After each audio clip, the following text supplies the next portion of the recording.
Helo, Emil Sobo yma, resident Japanese enthusiast, general pessimist, ac yn y bon, boi sy'n #chwaraegames.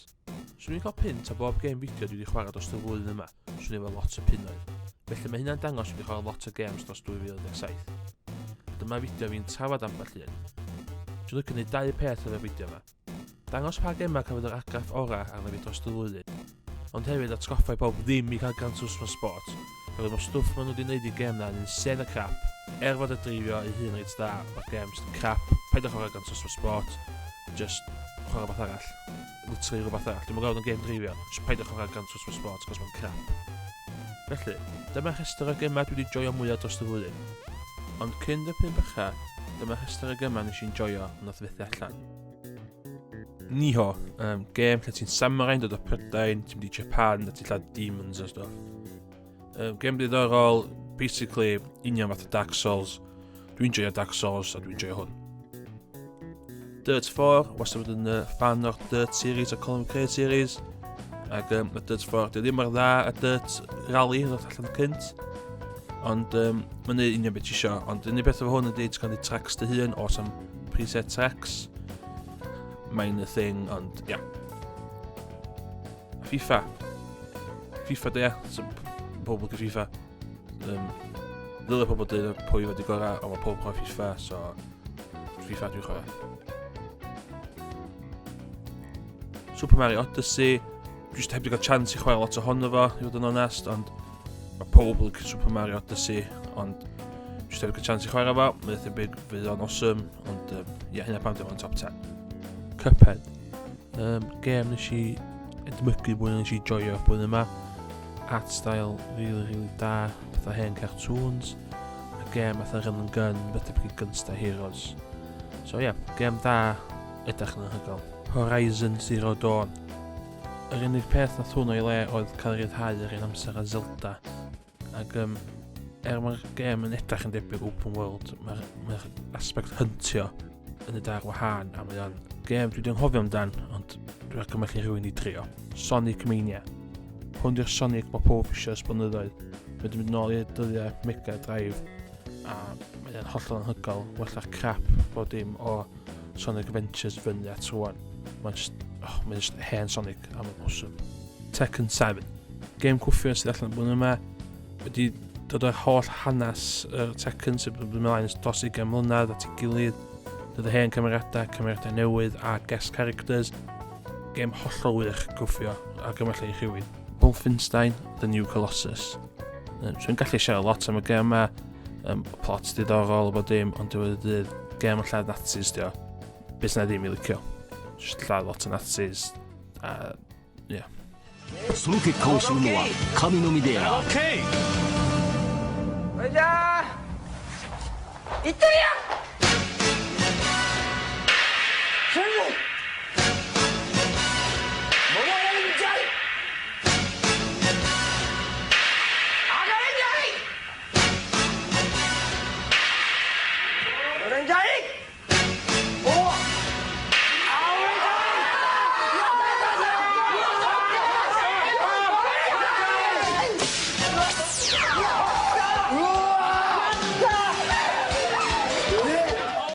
Hatsune Miku Project Diva Future Tone.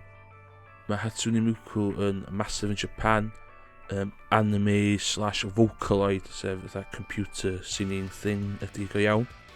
Game yma mwy fatha Dance Dance Revolution ond efo controller, wedi ffordd hawsa disgrifio fo, rhythm based game. Casgliad i hwn o'r holl caneuon y gema cynt. So, just hynna di, mae'n very much anime. Dwi'n meddwl rhywbeth swn i'n dangos i lot o bobl, cos mae yna bach o stigma i anime, wedi gos di o'n rhywun sy'n edrych fatha Hatsune Miku, ond mae'n gêm insane, mae yna cannoedd y caneuon yn y gêm yma, os da chi'n prynu'r DLC i gyd, a mae'r gêm yn insane anodd. Dwi'n joio fo, dim yn gêm dwi'n chwarae am hir, jyst yn gêm dwi'n pigo fyny, chwarae am ball cam a dod off, a ie, dwi'n cael drws o fysig, cloi drws bod i chwarae fo, cos dwi'n siŵr pobl dal fi chwarae hwn, ond hwn di'r gêm dwi wedi pigo fyny mwya yn y blwyddyn dwytha. Legend of Zelda Breath of the Wild. O'n ni ddim yn fan o Nintendo Switch fe gath o gyhoeddi, nes i hyd oedd fynd ar radio a dweud i pobl ddim prynu fo. So nes i brynu Switch yn hun rhyw 8 mis ar ôl o cael ryddhau, fatha hypocrite, a obviously hwn ydy'r gêm ti'n chwarae os gael Switch. Hefyd, dwi'n rhoi bod yn massive Zelda fan dros y blynyddoedd. Dwi'n meddwl fod Ocarina of Time yn overrated, a Twilight Princess a Skyward Sword yn just crap. Ond, oedd 'na gymaint o pobl yn dilyn ar y we yn dweud beth amdan hwn, so nes i meddwl, oce, dwi ddim llawer o fywyd ar hyn o bryd, let's buy a Switch, let's buy Zelda, a o'n i'n hooked. O'n i fatha pob arall sydd i chwarae'r gêm ma, o'n i'n hooked. Dwi ddim yn licio hype o'n gêm fideo, ond oedd hype hwn yn hollol dilys, hollol dilys. O'n i'n edrych mlaen dadra, dwi angen mynd i fanna, dwi angen ei hyn, just gymaint yn mynd ymlaen efo. Be nath nhw'n dda ydi, nath nhw'n basically dwy'n y bethau da o games o'i gwmpas, fatha Assassin's Creed, bach o GTA, just dwy'n mechanics y games open world yma, a rhoi spin Nintendo yn efo, sy'n hollol gweithio. Dwi'n meddwl nes i chwarae rhyw 4-5 awr, gen hyd o'n neud mission, nes i o'n i'n gweld rhywbeth yn y pellter, a sy'n mynd yna, a nes i'n joio mynd o gwmpas. Dwi wedi gorffen y gêm wan, ha'r DLC, dwi dal jyst yn rownd yn darganfod pethau newydd, pethau newydd. Dy'r gêm ddim yn berffaith, mae yna bits dodgy yn efo, fatha'r bits lle mae'r weapon di greidio yn harsh uffernol, ond eto wedi dyna mae'n neud chdi defnyddio nhw. Ond ar y cyfan, mae'n hollol wych. Mae ar y Nintendo Wii U hefyd, ond sgyn neb heini, oedd hi'n gwerthu. Yr unig peth ydy, dwi'n mynd awgymell i rhywun mynd allan i prynu Switch just i gael hwn.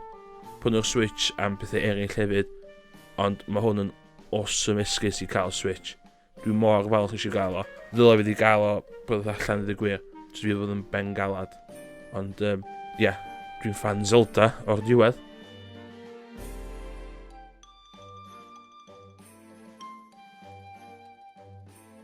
Yakuza 0.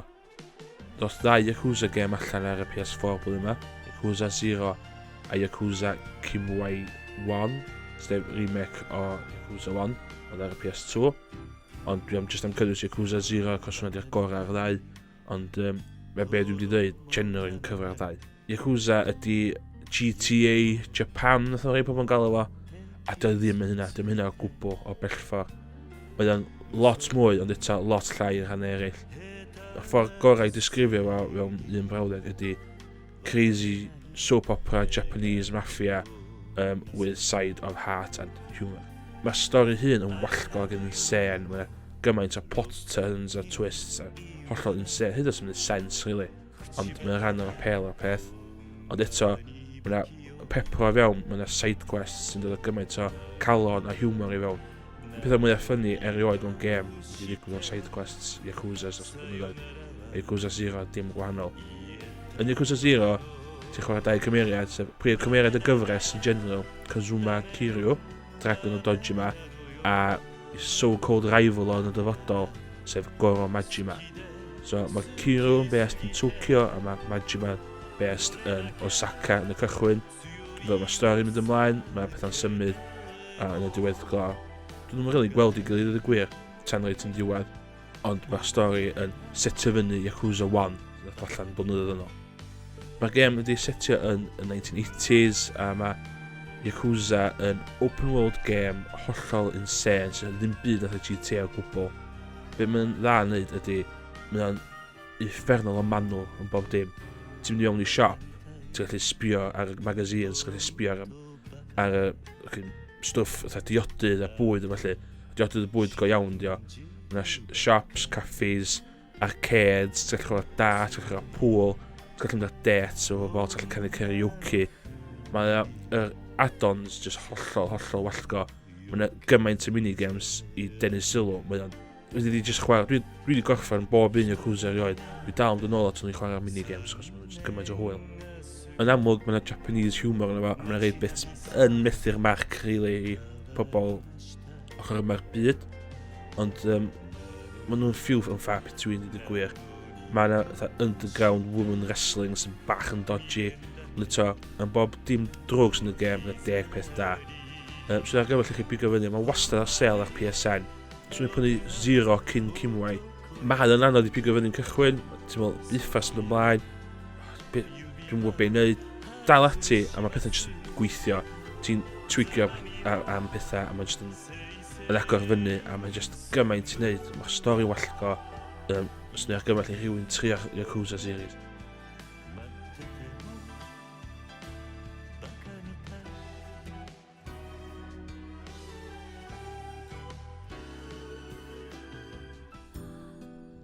Nier Automata.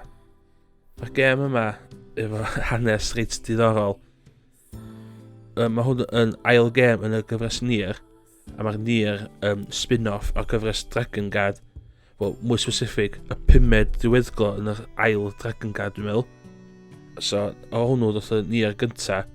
Ond rhwng Nier a Nier Automata mae 10,000 o flynyddoedd yn y plot. Os ydy ddim link o gwbl yn nhw.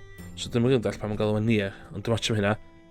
Mae'r gêm, dwi'n hwn di'r breakout hits yn y media, dwi'n meddwl, cos oedd neb yn disgwyl fod yn dda, a ddoth allan, a mae pob dyn yr un peth. Wow. Biffar di hwn, syth o gath hwn bod mor dda hyn, so oedd ddim hawl. Yna Platinum Games nath o, a maen nhw'n adnabyddus am wneud pethau fatha Bayonetta, a y tîm yna, really, nath wneud Devil May Cry i Capcom hefyd. Ond, mae'r gêm, mae'n anodd disgrifio fo heb spoilio fo, ond yn fras iawn, ti'n android sy'n cwffio yn byd machines, oherwydd mae'r machines di hel yr humans i'r lleuad, a job yr androids ydi cleario'r ddear o'r machines i'r humans ydyn nôl. So hynna ydy'r peth, so proxy war kind of thing sy'n ymlaen. Ond, dio ddim yn hynna. So just y hynna'n gwerthu'r peth mewn short. Mae'r sgript, mae'n delio efo stwff mor dwys, mae'n hollol, mae'n cael chi off guard yn aml. Ti'n chwarae gêm, illa mae'n un o'r pethau ffynnu'n digwydd, ac all of a sudden, bang, mae'n hitio chdi. A mwy yn unwaith wedi rhoi pause, wow, mae'n heavy hitter o ran plot, lle. Gameplay, fatha mae Platinum Games yn fel arfer, hack and slash, dio. So ti'n mynd rownd o gwmpas efo sword ac yn atacio pobol. Felly, mae'r gêm efo 3 diweddglo sydd ddim yn 100% wir. Mae 3 fersiwn o'r gêm, a ti angen chwarae'r 3 i orffen y gêm. Ond bydd y cwmni heb di ddeitha chdi ydi, mae ending A, ending B, ending C, neu game A, B and C, ddim yr un gêm. Ti'n chwarae cymeriadau gwahanol, a wahanol bits o'r stori. So, maen nhw'n gwerthu hynny'n short, ond mae yna 3 ending o fo. Os yn ddim, ti angen chwarae'r 3 penod neu diweddglo i cael y gêm. Hefyd, mae'n edrych bit shoot-em-ups, cos ti'n mynd i spaceship a syth i stwff. So mae'r gameplay mixio gymaint. Hack and slash ddech yn mwy yna fo. Mae yna bit eraill, dwi'n eisiau spoiler hefyd, yn dod i fewn dda fo. So dwi'n argymell y gêm yma i gael chwarae gen rhywun, really. Hyd os ydych chi'n eisiau chwarae'r gêm, ydych chi'n meddwl, mae'n rhy Japanesey. O'ch o YouTube a just gwachad cutscenes i cael y stori. Cos mae'r stori yn intense, a mae'n yna soundtrack uffernol o dda. Dwi'n mwyn cofio pwy sy'n gwneud y soundtrack, ond mae'n boi reit adnabyddus. A mae'n iwsio iaith, cos mae'n yn y dyfodol o bellfor. Mae'n gwneud iaith i fyny sy'n mixio French a Japanese. So mae'r sain reit industrial hefyd, a so mae'n just swnio'n sy'n byd yn swnio fatha fo. So, dwi'n meddwl o'r probably chance i ni. Dim hwn di'r gêm gorau fi'r flwyddyn, ond dwi'n meddwl hwn ydy'r gêm sy'n ei awgrymu mwyaf. Dydda pob sy'n hefo PS4 neu PC, just meddwl chwarae fo, cos mae'n holl o werth o. A just dros y stigma fod yn anime Japanese stuff. Dros hwnna, dwi'n meddwl mae'n gêm mwy o pobl maen nhw eisiau cyfadau joio. Shin Megami Tensei Persona 5.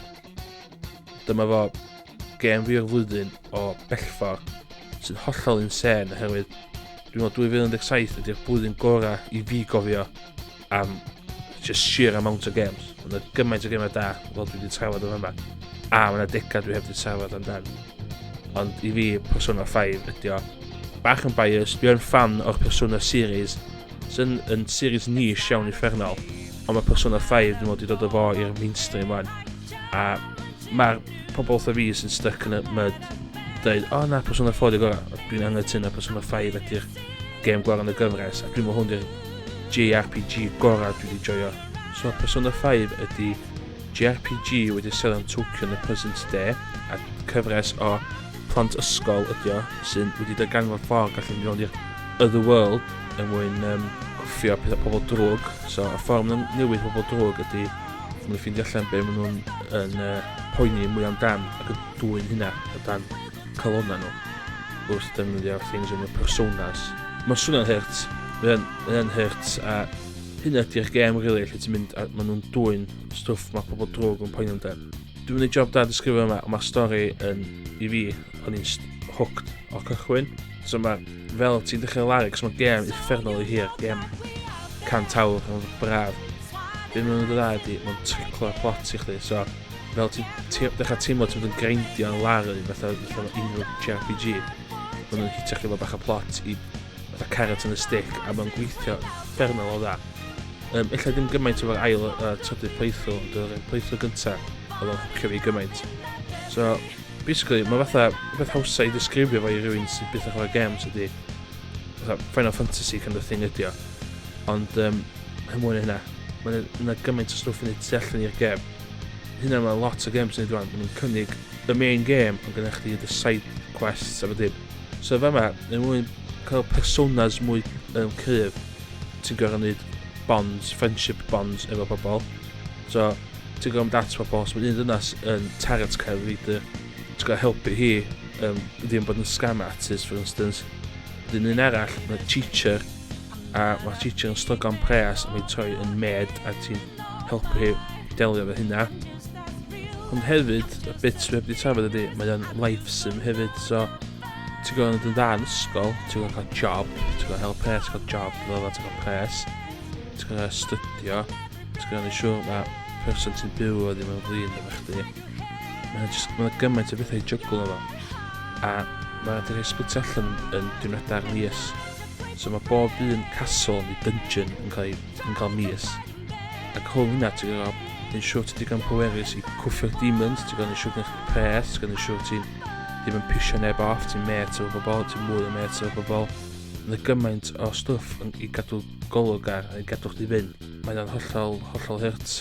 For instance, rhaid chdi gael knowledge chdi digon uchel i dy dan exams. Ond, yn lle cymryd amser yn knowledge, illa neis di'r dungeon.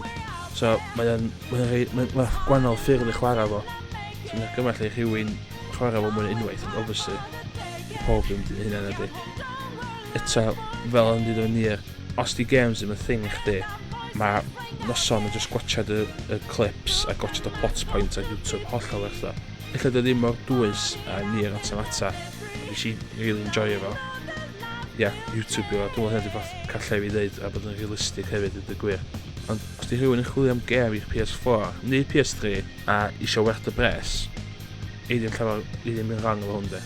So, ella dwi'n biased, ond ar diwedd y dydd, swn i'n dweud cos dwi'n joio fo a mae'n hollol werth o.